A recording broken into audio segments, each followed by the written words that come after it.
I'm Faith, and this video is going to discuss optimal positioning for baby wearing. I'd like to start out by saying that optimal positioning, which I'm about to describe, is not the only right way to wear your baby, nor is it the only safe way, and this does not mean that other positions are either dangerous or wrong.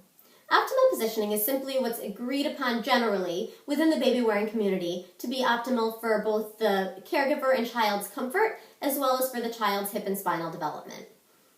Optimal positioning includes several factors to check for when you're wearing your baby in a carrier. Generally, we recommend facing inward. While there are carriers that are designed for facing outward, and those can be used safely, we generally believe for optimal positioning that we like to have the baby facing inward, facing your body on your front, hip, or back. We like to say that the baby should be up high, close enough to give them a kiss on the head, and that will help you to monitor your baby as they are in a carrier. We always want to make sure that the baby's chin is up off their chest. And that's true, this one is required for any carrying position. You always want to make sure that their airway is open, keeping 2 fingers between the chin and the chest. You want to make sure that whatever carrier you're using properly supports the baby's spine to maintain the natural curvature and to prevent slumping in the carrier. That's another thing that is key for safety, actually, and not just a component of optimal positioning.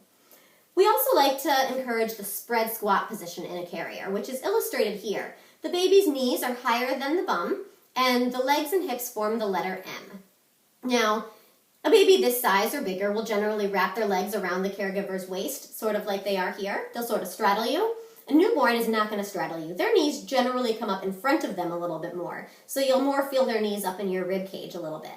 A good way to test, I usually just say hold your baby against your chest, and the position that they naturally assume, most babies naturally sort of curl their knees up into their chest, that's what you want your carrier to support. So really, you're just letting the baby pick the position, and then your carrier will support that position. If you're using a wrap or a sling, we like to have the fabric come all the way to the back of the knees. And you can't see it, but the fabric, the bottom of the fabric, creates a straight line from this knee to this knee between my body and the baby's diaper area. So, optimal positioning. Close enough to kiss, facing inward, chin off chest, spine properly supported. We have our spread squat position in the letter M, and for a wrap or sling, fabric all the way to the back of the knees. Certain carrier styles, like a made-tie or a soft structure carrier, are not necessarily going to have to go all the way to the knees, as long as the carrier properly supports the spread squat positioning. Thank you for watching, and I hope this was helpful.